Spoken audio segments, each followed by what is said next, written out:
모세는 신명기 1장부터 3장에 걸쳐서 지난 광야 생활을 회상하며 하나님의 은혜로운 역사를 말했습니다.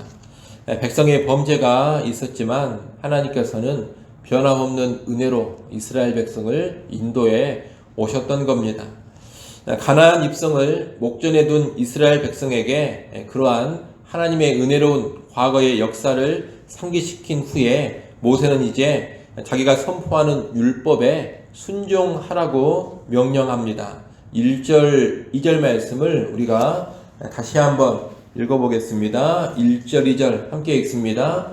이스라엘아, 이제 내가 너희에게 가르치는 규례와 법도를 듣고 준행하라. 그리하면 너희가 살 것이요 너희 조상의 하나님 여호와께서 너희에게 주시는 땅에 들어가서 그것을 얻게 되리라. 내가 너희에게 명령하는 말을 너희는 가감하지 말고 내가 너희에게 내리는 너희 하나님 여호와의 명령을 지키라. 아멘. 1절에 나오는 규례와 법도는 율법의 다른 표현입니다. 백성은 모세가 가르치는 규례와 법도, 다시 말하면 율법을 듣고 준행해야 합니다. 만약 백성이 이 율법을 듣고 준행한다면 그들은 생명을 얻을 것이고 약속의 땅 가나안을 소유하게 될 것입니다. 또 하나 중요한 것은 선포되는 율법을 자기들 마음대로 변경하고 왜곡해서는 안 된다는 것입니다. 그래서 2절에 보면 가감하지 말라고 합니다. 하나님이 주신 율법, 모세가 선포하고 가르치는 율법을 그대로 지켜야 합니다. 그러지 않고 인간의 의도와 생각 가운데 빼거나 무언가를 첨가해서는 안 됩니다. 주신 율법을 있는 그대로 붙잡고 순종할 때 사는 길, 생명의 길로 가게 되는 겁니다. 이어 모세는 3절, 4절에서 바알부올 사건을 언급합니다. 3절에 나오는 바알부올의 일이란 민수기 25장에 나오는 사건입니다. 이 사건은 지금 모세가 설교하는 시점에서 불과 몇 달 전에 벌어졌던 사건입니다. 백성이 시딤이라는 곳에서 모압과 미디안 여인들과 집단적으로 성적인 음행의 죄를 범했는데 그것은 바알부올이라는 우상과 연관된 제의적인 성관계였습니다. 이스라엘 백성이 우상을 숭배하면서 동시에 간음의 죄를 저질렀던 겁니다. 이 죄로 인해서 하루 동안에 24,000명이 전염병으로 죽었습니다. 죽은 자들은 모두 음행 사건에 가담한 자들이었는데 더 많은 사람이 죽어나갈 수 있는 상황에서 아론의 손자 비느하스가 주요한 책임자를 처형함으로써 그날 전염병이 그쳤습니다. 이 바알부올 사건은 출애굽 1세대가 아닌 출애굽 2세대가 저지른 죄악이었습니다. 헤스본 왕 시온과 바산 왕 옥을 쳐서 이기고 정복했지만 율법을 어기고 영육간의 간음을 행했을 때 무수히 많은 사람이 죽어 나갔던 겁니다. 이 바알부올 사건은 율법에 불순종하면 죽는다라는 것을 명확하게 보여주는 사건이었습니다. 이스라엘 백성들은 바로 얼마 전에 발생했던 이 사건을 기억하면서 다시금 하나님의 율법에 순종해야만 산다라는 것을 명심하고 율법에 순종할 것을 다시금 각오해야 하는 겁니다. 모세는 지금 신명기의 설교를 통해서 다시 한번 율법을 선포하고 가르치려고 하고 있는데 사실 이 율법은 이전에 과거에 이미 모세가 다 가르쳤던 내용들입니다. 그래서 5절에 보면 내가 나의 하나님 여호와께서 명령하신 대로 규례와 법도를 너희에게 가르쳤나니 이렇게 말하고 있습니다. 모세는 출애굽기 20장 이후로 여러 차례에 걸쳐서 하나님의 율법을 전달받아 백성들에게 가르쳤습니다. 이 율법은 광야 생활을 하는 도중에도 백성이 지켜야 할 법이었지만 궁극적으로는 가나안 땅에 들어가서 지키며 살아야 될 법도입니다. 이제 가나안 땅에 들어가서 그 율법대로 살아간다면 모든 민족 가운데서 지혜와 지식이 있는 백성이 될 것입니다. 6절에 보면 다른 민족들도 율법대로 행하는 이스라엘을 보고 너희는 참으로 지혜와 지식이 있는 백성이라고 인정해 줄 것이라고 합니다. 모세 당시에 여러 큰 나라들이 있었고 그 나라들은 각자의 신을 섬겼고 또 그들 각자의 법전을 가지고 있었습니다. 그런데 모세는 이스라엘은 그들과 구별되는 독특함이 있다고 합니다. 7절, 8절 말씀 또 같이 한번 읽어보겠습니다. 7절, 8절 함께 읽습니다. 우리 하나님 여호와께서 우리가 그에게 기도할 때마다 우리에게 가까이 하심과 같이 그 신이 가까이 함을 얻은 큰 나라가 어디 있느냐? 오늘 내가 너희에게 선포하는 이 율법과 같이 그 규례와 법도가 공의로운 큰 나라가 어디 있느냐? 아멘. 다른 나라의 신들은 다 죽은 신들입니다. 하지만 여호와 하나님은 살아계신 참 신이십니다.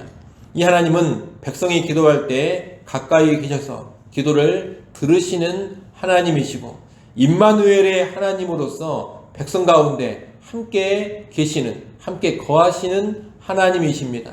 다른 나라의 신들과는 차원이 아예 다른 그런 참된 신이라는 겁니다. 또한 이 하나님이 주시는 법인 율법은 공의의 법입니다. 다른 나라의 법전들에 비해서 율법은 큰 공의의 법입니다. 이 율법대로 행하기만 한다면 이스라엘은 정의와 공의가 꽃피는 이상적인 나라, 장구히 번영하는 나라가 됩니다. 그래서 모세는 이 율법대로 살라고 거듭해서 촉구하고 있는 겁니다. 이 율법 가운데 특별히 십계명은 하나님께서 호렙산에 임재하셔서 백성에게 친히 주신 것입니다. 모세는 오늘 본문 10절로 14절에서 그때의 사건을 다시 언급합니다. 하나님은 호렙산에 친히 임재하셔서 직접 자신의 음성으로 백성들의 귀에 십계명의 말씀을 선포해 주셨습니다. 이 십계명은 모든 율법의 근간으로서 하나님이 직접 자기 음성으로 모든 백성에게 들려줄 정도로 중요한 계명입니다. 하나님께서 호렙산에 임재하셨을 때 백성은 그 어떤 하나님의 형상도 보지를 못하고 다만 하나님의 음성만을 들었습니다. 그리고 하나님은 십계명을 반포하신 후에 두 돌판에 새겨 모세에게 건네주셨습니다. 모세는 특별히 13절에서 이 십계명을 언약이라고 칭합니다. 언약은 간단히 말하면 약속입니다. 하나님 편에서의 약속이면서 동시에 이스라엘 백성 편에서의 약속인 것입니다. 이스라엘 백성은 순종을 약속하는 것이고 하나님은 순종에 따른 축복을 약속하시는 겁니다. 백성이 이 언약 십계명의 말씀에 충실히 순종하기만 한다면 하나님은 약속하신 대로 놀라운 축복을 이스라엘에게 주실 겁니다. 하나님은 이렇게 언약의 십계명을 반포하신 후에 또 추가적인 여러 율법들을 모세를 통해 백성에게 주셨습니다. 14절이 그것을 말합니다. 이렇게 하나님은 직접적인 음성으로 들려주시고 돌판에 기록해 주신 십계명을 비롯해서 모세를 통해 백성에게 교훈할 율법들을 다 알려주셨는데 이 모든 율법은 무엇을 목표로 하느냐? 순종을 목표로 합니다. 하나님은 순종하라고 율법을 주신 겁니다. 그리고 이 순종의 유무에 따라서 생명과 죽음, 축복과 저주가 결정되는 겁니다. 우리는 오늘 본문의 말씀을 통해서 하나님의 말씀에 대한 순종이 얼마나 중요한지를 잘 알아야 합니다.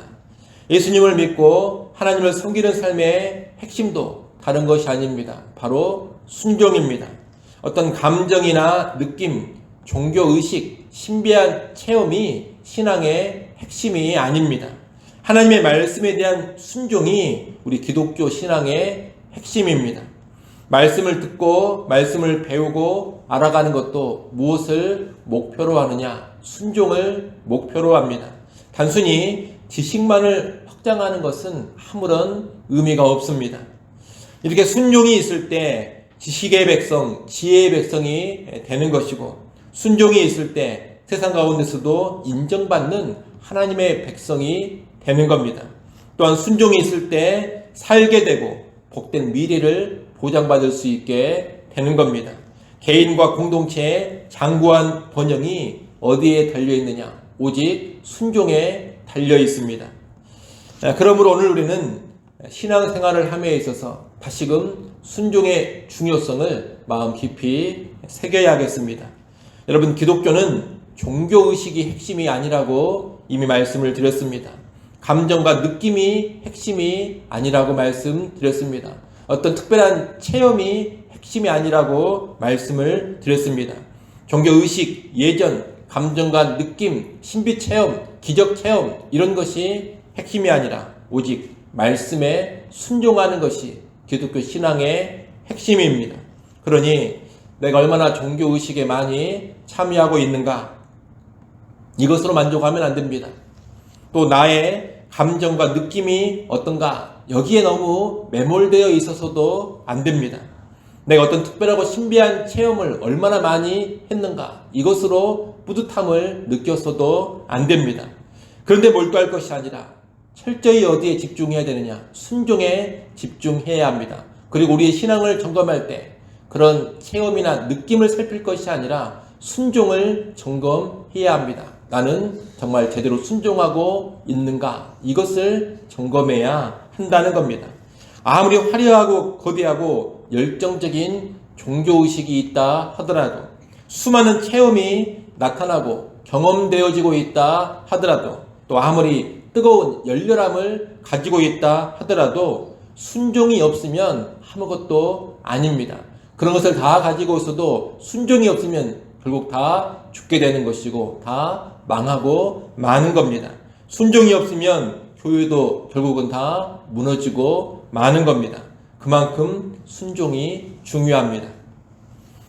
하나님 말씀에 순종하는 그리스도인인가, 말씀대로 살고 있는 그리스도인인가, 여러분 이것이 가장 중요합니다. 생명과 복과 미래가 여기에 달려 있습니다. 이것을 명심하시고 언제나 말씀에 순종하는 그리스도인으로 살아갈 수 있기를 간절히 축원합니다. 기도하겠습니다.